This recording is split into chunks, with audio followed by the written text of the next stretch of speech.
The Assyrians are one of the most powerful nations of ancient times, and in 800 BC, they were depicting themselves like this. And let us see how they depicted the ancient Egyptians and put it into context by comparing how they compared the ancient Egyptians to the Nubians. What you're looking at is two ancient Egyptians, and their inscriptions are written on another slice of ivory. And over here is another Egyptian with its common religious regalia. A lot of these are actually written with incorrect writing, showing that they weren't made by people who understood Egyptian very well, but the people that they're depicting are Egyptians. And as you can see, they clearly didn't think that the Egyptians looked like them, but they did. Image after image, they show this facial feature, but now let us look at how they depicted the Nubians 200 years later when they went and tried to conquer Egypt that was under the rule of the Cushitic king from Sudan, Taharka. After the Assyrian king defeated the Nubians, he depicted himself like this with a giant beard and all this crazy appearance.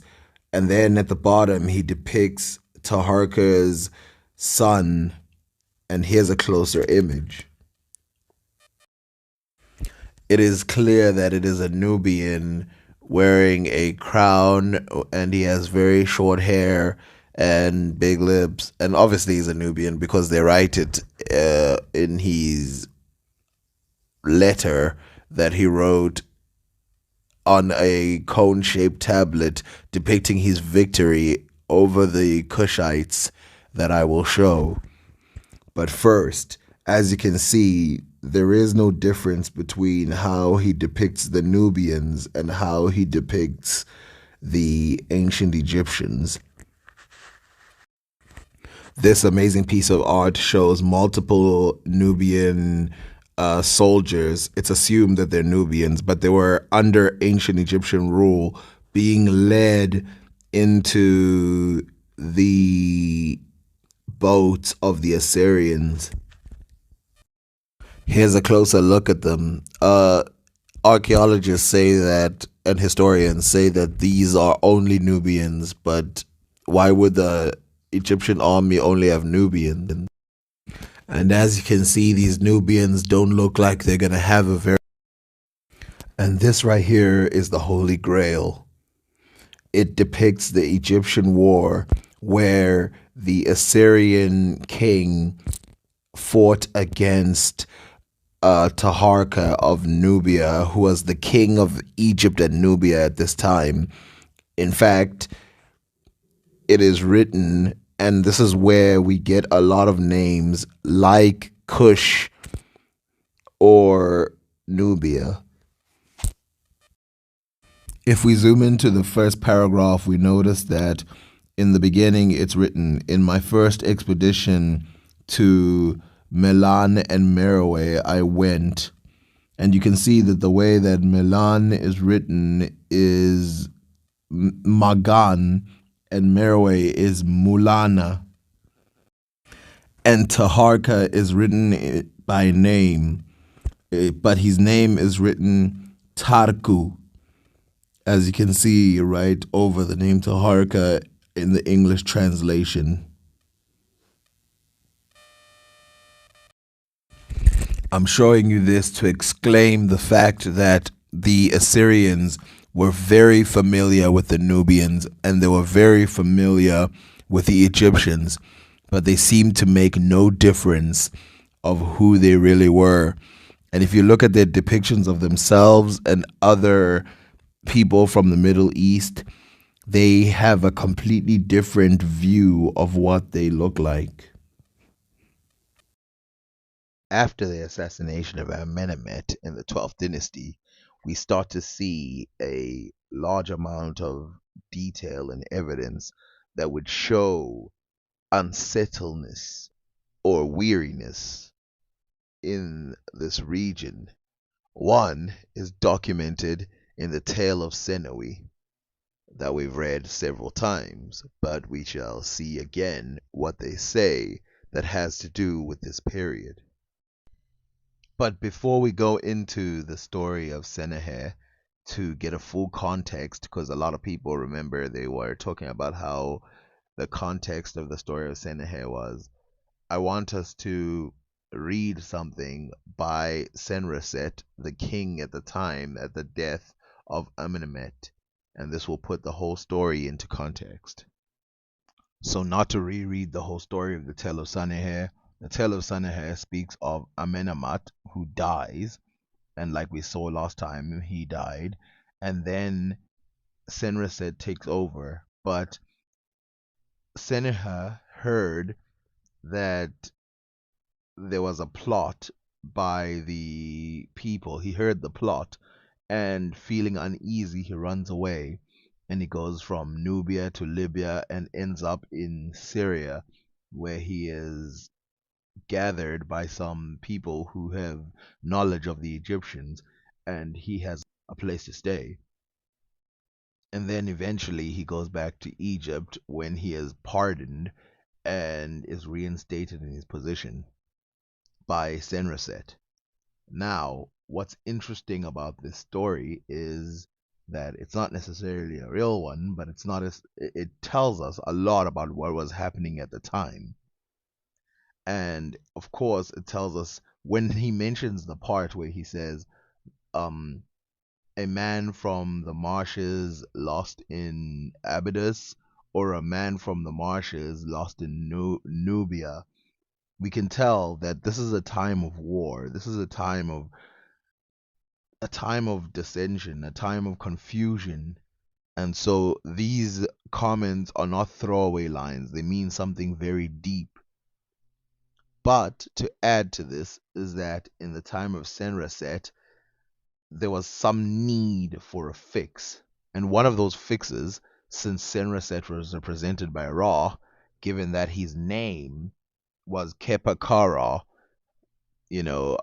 Ra in the living, or the son of Ra. And this name was very important and was then used for taking over a lot of the religious centers. This is where the first time, not the first time, but this is the time when you start to see a consolidation of the Ra's. So Amun Amun becomes Amun Ra, Horus becomes Horus Ra. All these Ra's become people who, because this guy is represented by Ra, all these other gods get represented by Ra as well, thus consolidating the religious power of Egypt and returning Egypt to a unified place. And so someone like Seneha, if rewritten the story after this, would have not looked at these two places in the Delta and Abydos as if they're somewhat different, but instead the same because of these reforms. Combining Egypt as one nation was fair enough, but he also wanted to take religious and actual power from Nubia, and in doing so, which by the way, Nubia was never, for the longest time, never fully accepting of this, but they did fall under it because, like I showed you last time, they were happy with the religion of the Egyptians, which is why some people posed as pharaohs and even posed as, sons of Ra, sons of Horus, and stuff like that. And so, Senraset the First erects a bunch of temples and a bunch of monuments in Nubia in order to appease the religion and the people.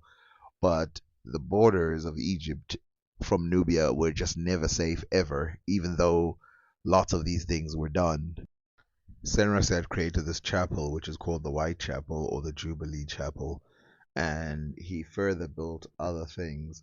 but this chapel will be destroyed by one of his successors.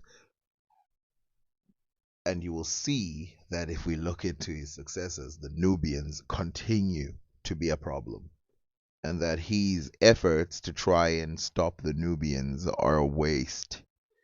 This also tells us that Nubians entering Egypt was numerous. We're talking about a lot of people entering Egypt here in large numbers, both captives and people who were basically taking over parts of Egypt, and people who didn't want to stop or give away power from their own lands. And those own lands, when they were considered parts of Egypt, it just was not respected by a lot of Nubians. The problem is they also had wars with Asiatics. Nubia, which they didn't realize this, was a seemingly endless land, and that the more you go down, the more you find more Nubians. And the more you go down, the further there are more Nubians. Asia has the same problem. There's more Asians, there's no stop. They can keep fetching more people. But it didn't stop there. Before Amenemhet and Senreset, there were allies of the Nubians. These allies are the ones that were crushed by Amenemhet, right? Some of the people, there's inscriptions that detail the fact that there were allies in Nubia with the Egyptians who kind of helped the border of Nubia and Egypt rather than, this was during the intermediate period, rather than being enemies. And this is who Amenemhet probably crushed because of their insistence of being Egyptian in rule, not just in the fact that they were Egyptian. But not only were allies shifting, but powers themselves were shifting heavily. And so, if we look at the world at this very time, we can see that there's great shifting both in Africa and in Asia, where you see this is about 2000 BC. So you're seeing different people take over, and so you make allies with these people, but then all of a sudden there's a new kingdom and you don't know where the hell it came from. For example, if we look at the horse and cart, which eventually become a real problem for how wars would be fought in Egypt, you can see here that in this very same time, the people in Mesopotamia and those places are starting to have them. Whereas in Egypt, this had never been heard before. But it would be only a matter of time, because about 200, 300 years later, Egypt would have them and they would be introduced to the region. The Hyksos, as you will see in a later video, would introduce the horse to the Egyptians, but it wouldn't be a smooth transition. And in the same period in Africa, we can see that East Africans were starting to move now that they were pastoralists, and they moved into places like Kenya and maybe even Tanzania. We also see that they move into the Nubian areas, probably causing conflict or maybe just increasing the society. And this would be a big problem because, again, you see more and more Nubians. Like I said, they almost look like they have an endless supply of Nubians. When we look at the next few people who descend from these guys in the 12th dynasty, you will see that Nubia and Asia just never stop being a problem. The living Horus, divine of form, the two ladies, divine of birth, the king of Upper and Lower Egypt, Kakare, given life, the living god Horus, the living gold Horus, being the son of Ra's body, his beloved, the lord of the two lands, Cestrus, given life, stability, health, forever. Year 16, third month of winter, The king made his southern boundary at Hare.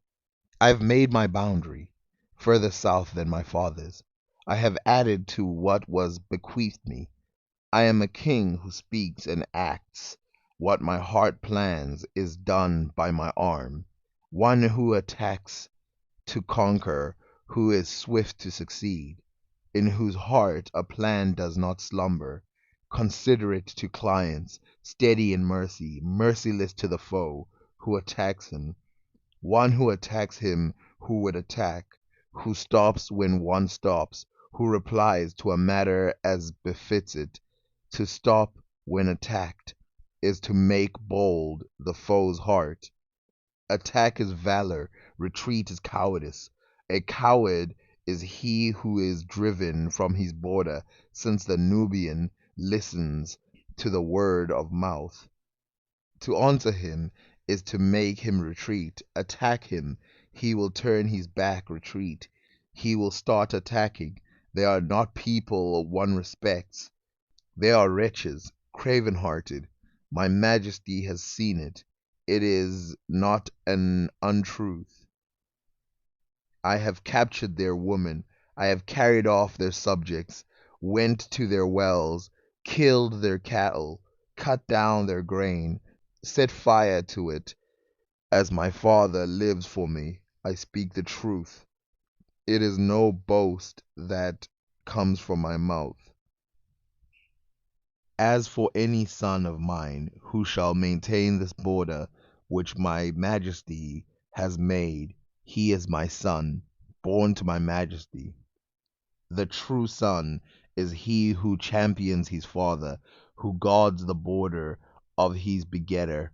But he who abandons it, who fails to fight for it, he is not my son. He was not born to me. Now my majesty has had an image made of my majesty at this border, which my majesty has made in order that you maintain it, in order that you fight for it. This is a promise written on the Senna stela by Senraset III, the great grandson of Senraset I and Amenemhotep I. This son was more brutal but more stable in creating the empire, and a lot of things started to flourish in his time.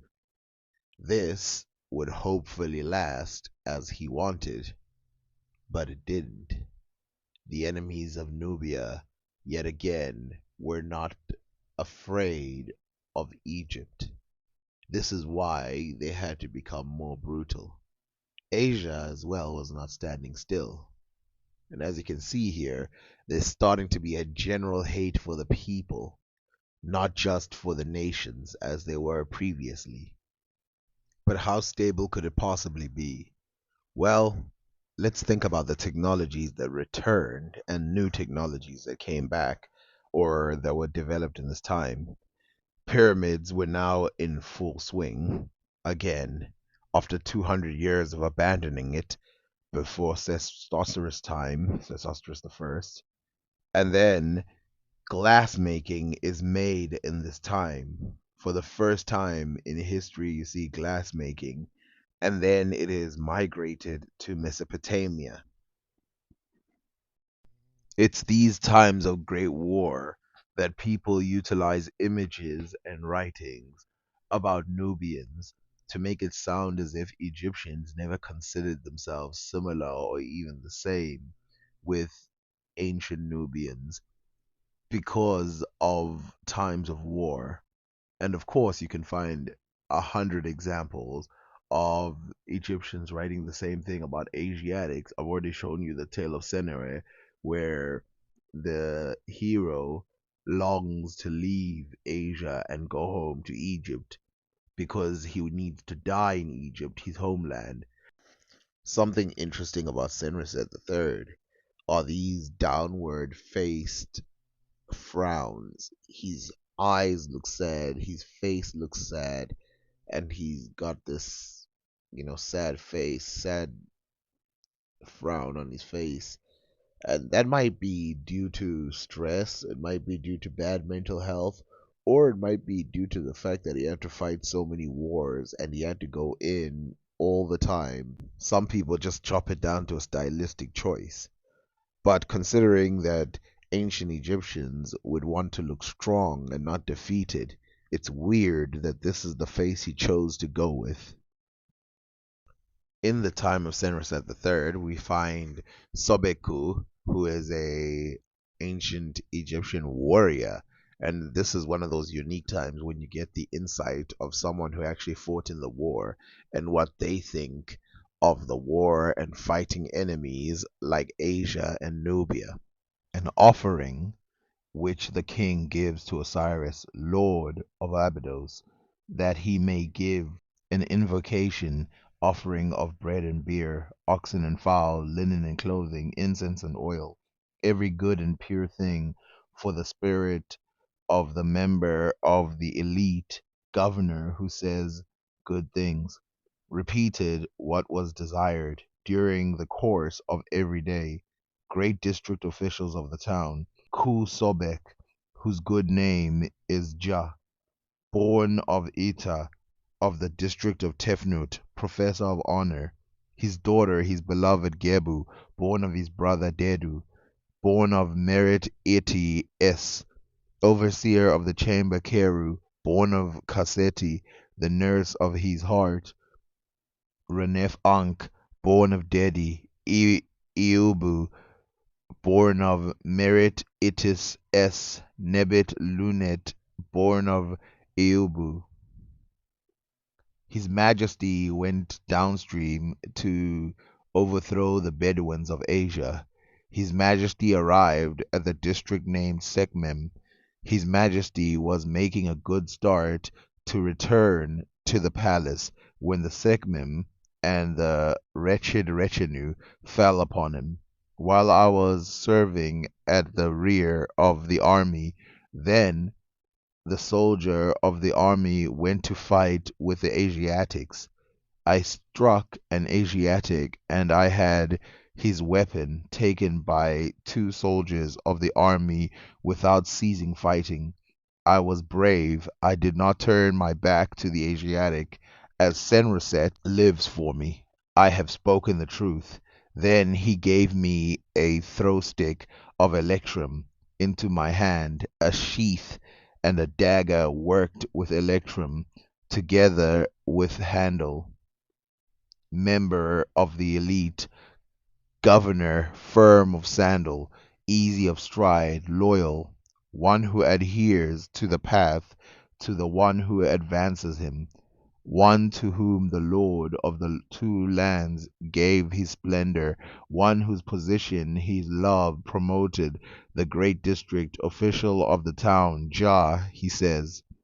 I have made for myself this memorial, beautiful once its position had been efficiently established at the terrace of the great god, Lord of life, foremost in the district, mistress of offerings, and in the district, mistress of life. I may smell the incense that comes forth, and I may be provided with the divine sensing and the great district official Jah. He says, I was born in the 27 during the reign of the king of Upper and Lower Egypt, Nebkawara Amenemhet II, justified when the majesty of the king of Upper and Lower Egypt, Carrara Senusret III, justified wearing the double crown, arose upon the Horus throne of the living. His Majesty made me adopt the profession of the weapon trainer. Besides His Majesty, along with 6 men of the residence, one having become effective at his side, and his majesty caused that I appointed to be a follower of the ruler. 60 men have been given to me. His majesty went upstream to overthrow the desert Nubians. Then I struck a Nubian in the presence of my townsmen. Then I went downstream in attendance with 6 men residents. Then he appointed me inspector of the followers, 100 men. have been given to me as a reward. After 39 years of strong rule, Senusret III died, and the next people who would take over would basically ruin a chain that was going pretty well for a long time. They are tall, name checked by the Egyptians, and are incredibly dark skinned, even compared to other Africans. Though a lot of people in the past knew them as Sudan, they are not one group. Instead, they have many tribes existing between them. But as diverse as they are, they seem to have occupied the Nilotic regions, and really no further for the longest time, as their DNA does not really overlap with other people, with the exception of the Ethiopians. A couple thousand years ago in the past, they were pushed out of their regions near Egypt and made to move further south faster and faster because of the drying of the desert. Even today, there's obvious evidence of people who lived in that area where there's just desert today and cattle and feeding areas, showing that at one time this deserty area was a healthy environment. The Dafufa, one of my favorite structures that I've seen before, simply because it shows that they had their own style that had nothing to do with ancient Egyptians, is first and foremost a beautiful structure, but secondly, is a structure that shows you that deep in the desert, you find this big thing that you could be like, why would they put it there? Why would they stand in the middle of the desert and just have it? But in actual fact, it wasn't a desert at one point, and the greenery went away due to the sun.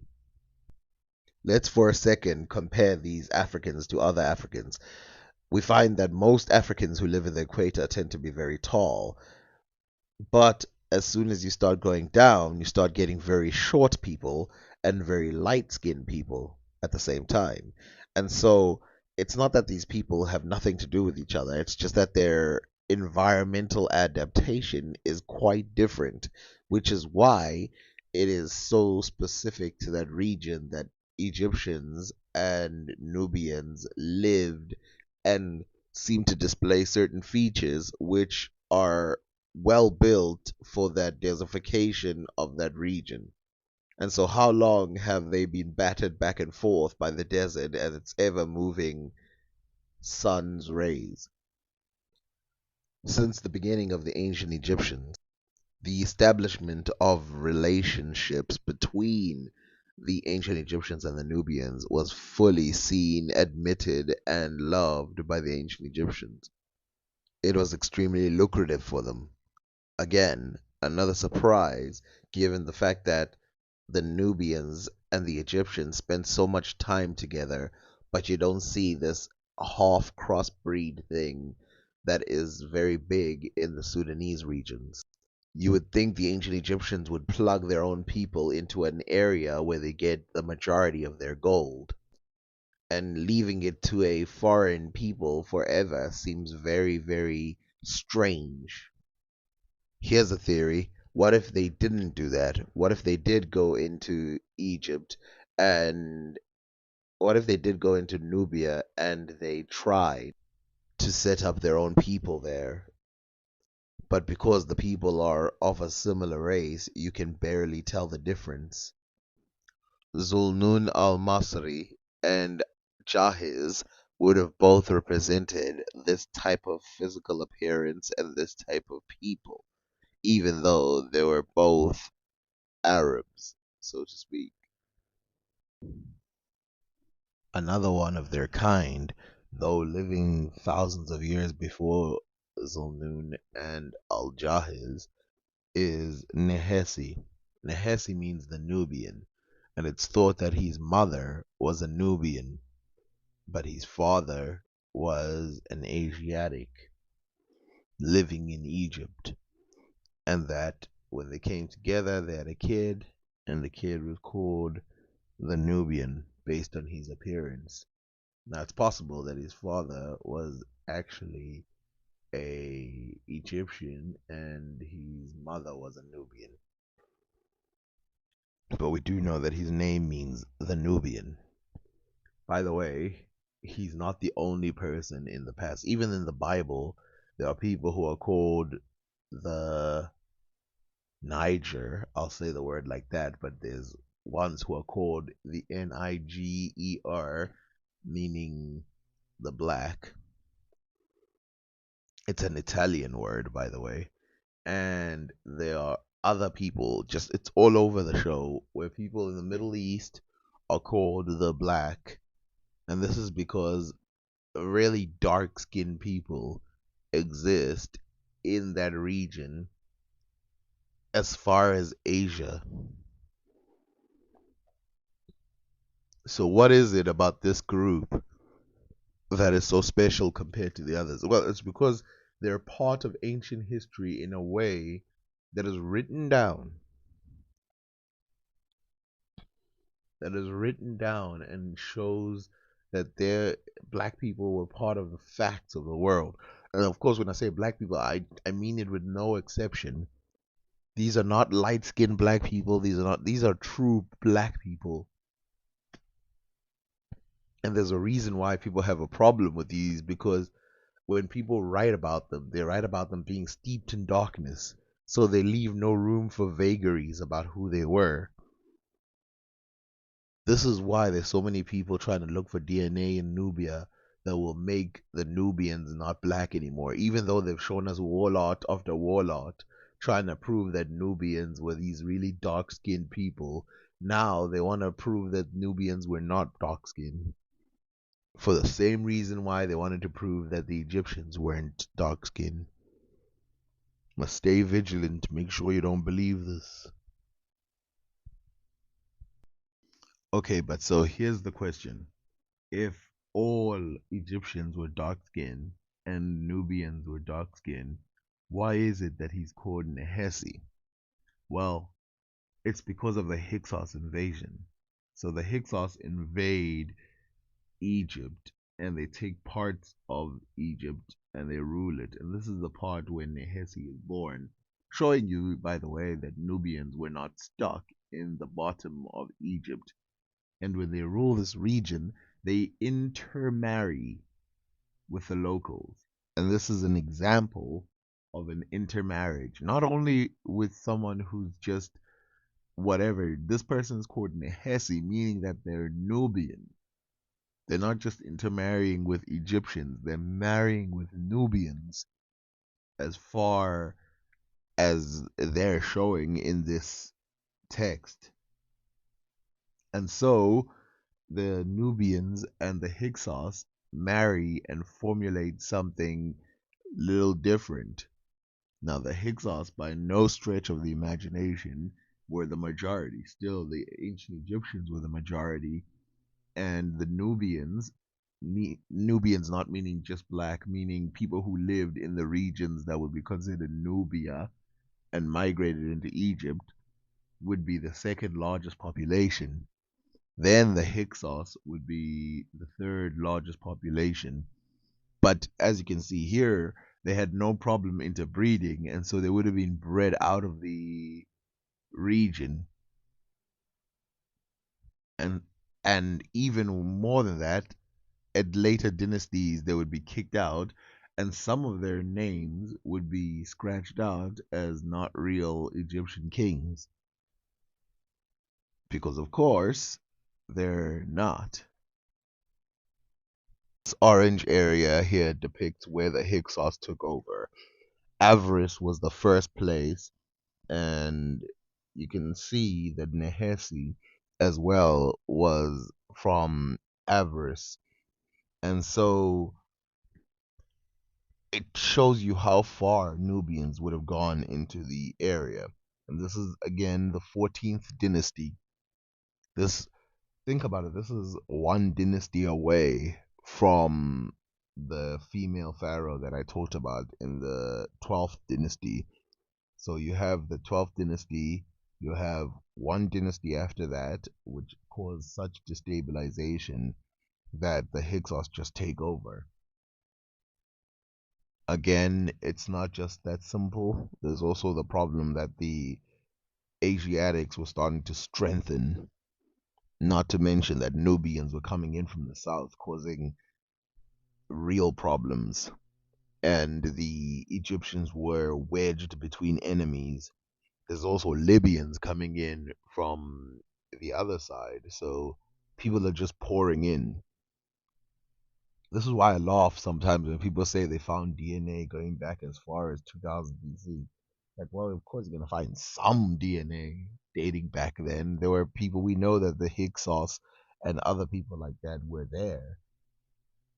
But keep looking, and if you can't find more black DNA, then I will tell you that the ancient Egyptians themselves must be the most hardcore liars on earth because they don't depict a land of just Asiatics.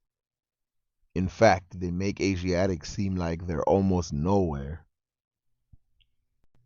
Sergeseni was a Nubian chief who lived in Lower Nubia, and his claim to the throne, he claimed, was because he was a pharaoh. Now, this would be a big challenge to him and his rivals because they took that as a direct mocking of their culture. And so Amenemhat I decided to go after Sergesani. Amun Menhat was himself not of royal blood. In fact, he was a vizier to Nubia, and he was and is depicted as a person who was tasked with fetching stones from Nubia, a task he did very well. He eventually took over power, probably by force, from the previous pharaoh and established the 12th dynasty. Now, in this period, there was a lot of wars. People from north, people from south, and people from east were coming in all their efforts trying to take over. This battle between him and the Nubians would be very long and hard fought. But there's something else about this that it throws a bit of a weird thing there, which is Amun Menhat seems to be himself a Nubian, at least in race, but he was obviously born in Egypt. This was the time when Nubians felt that they were Egyptians, and this was the time that Egyptians felt that they were Nubians to some degree, and that they had or they owned Nubia because of historical ties. And so these two illegitimate pharaohs from the stance of the Egyptians went to war, sending Numhotep as a he was dispatched by Amenemhet to go fight against the Nubian, and it is depicted that he won against them, which he did, successfully crushing them and leading the road for the 12th dynasty to have full control over the borders of Egypt and Nubia. Amenemhat had several enemies besides just the Nubians, which is why Asiatics are depicted in his tomb, or at least the tomb of Numhotep. But these people are not exactly enemies. They're Asiatics who are refugees from empires in Asia. And you can see here that they're clearly free and depicted to do whatever they want, and depicted very differently from the ancient Egyptians. But things are a little more complicated because Mentuhotep the fourth was in charge of Egypt at this time, and Amenemhat seems to have taken power from Mentuhotep IV, who had put him as a vizier. And it's possible that the Nubian Segarsani was actually fighting on the side of Mentuhotep, protecting the initial power or the true power of Egypt. Nevertheless, whether or not Mentuhotep IV lost his power through force or death, it is obvious that Amenemhat took over. This theory has a lot of legs, considering a couple points. One, Amenemhat, like I said, is not of royal blood. Even if Mentuhotep did not have a heir, it would usually be given to someone else with royal blood, a cousin, a uncle, a nephew, somebody, even maybe a woman. But to be given directly to a vizier is strange, even though he was praised at some point. Maybe there's a solution that's different than these both. Who knows? To answer the question, we should look at the teachings of King Amenemhat. This was written by Senraset or commissioned by Senraset, and it depicts Amenemhat from the grave speaking about how he was taken out of power and what he did when he was still alive.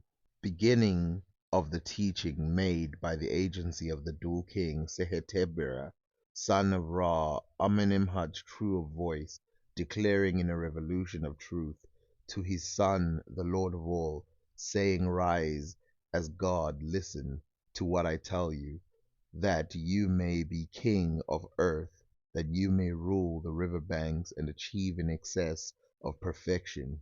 Gather yourself against dependence. Nothing comes of it. Anyone puts their heart in the direction of their fear. Never approach them alone. Trust none as brother. Make no friend. Create no intimates. It is worthless. In sleep, guard your heart yourself, for a man has no servant on the day of woe. I gave to the destitute and raised up the orphan. I promoted the man with nothing as much as the man of means. The very eater of my bread made the uprising. The one to whom I gave my arms was creating fear from it. The one clothed in my fine linen was looking at me as if in rags. The one anointed with myrrh was as one who poured lowly water. My living images, my own distinct from men, make for me lament as has not been heard. The greatness of the fight, too, had not been seen. See if you fight in the arena, oblivious of yesterday, there is no good outcome for he who is unaware. It was after the meal. Night had fallen. I took an hour of rest. I lay on my bed, for I had grown weary. My heart began to fall asleep. Suddenly, weapons of counsel were turned against me. I was like a snake of the desert. I woke to my bodyguard. I found it was a body blow by a soldier. If I had swiftly taken weapons in my hand, I would have turned the wretch back in confusion. But there is no knight champion, no one who can fight alone. There can be no success without a protector. See, the attack happened when I was without you. Before the court had heard, I would hand over to you. Before I had sat with you to make your position. For I had not feared it. I had not envisaged it. My heir had not borne the failure of servant. Had woman ever raised troops? Had rebels ever been nurtured within the home? Had water ever been opened up while the canals were being dug, and with locals at their tasks? No disaster had come up behind me since my birth. Never had the like happened. My moment was that of a doer of valiant deeds. I plowed south to Abu, fared north to the marshes. I stood at the limits of the land and saw its contour. I reached the limits of the strongholds by my strength and by my forms. I myself was maker of crops, beloved of Nepri. The Nile flood honored me at every embrace. None hungered in my years, none thirsted then. Men rested through what I had done and told tales of me. All I had decreed was in its correct place. I trapped lions and brought away crocodiles. I subdued the people of Nubia and brought away the Magi. I made the Asiatics do the dog walk. I made my house adorned with gold, its ceilings in lapis lazuli, its walls in silver, its floors in hard stone, its doors in copper, its bolts of bronze, made for eternity, equipped for everlasting life. I know this, as it is I who am its Lord of all. Yet there are many lies in the streets. The wise agree, the fool refutes it. For whoever lacking your sight cannot know it. O Senraset, live, prosper, be well, my son. My legs leave, but to you alone belongs my own heart, since my eyes saw you born in the hour of happiness, besides the people of the sun as they paid you adoration. See, I have made the past and adored what is to come. It is I who gathered together for you what is in my heart. You are wearing the white crown due to the offspring of the god. The seal is in its place, as I ordained for you. There is jubilation in the Barkle of Ra. Kingship has risen, become what it was before. Amenemhet was killed by his own gods when his son and co-regent Senusret I was leading a campaign in Libya. And so Senusret I took over the missions that he had already started, closing down or fortifying the borders of Nubia and making sure that gold would come in and out from Egypt as it did before. In a place called Wawat in Lower Nubia, this giant building was erected, and you can see here that it serves as a good holder of the borders, and it's very effective. And they went as far down as Kerma in order to retrieve gold, so, and trees and stuff like that. It was very, basically this was the time of reestablishment between Nubia and Egypt, because during the second intermediate period the Nubians had become completely free and had many different types of kingdoms, including those of Kerma, where they were very successful. This Nubian by descent, Egyptian by nation, family ruled for 200 years. First, there was Amenemhat, Senreset, Amenemhat II, Senreset II, Senreset III, Amenemhat III, Amenemhat IV, and a female ruler called Sobek Nefru. But I think all of them deserve their own video.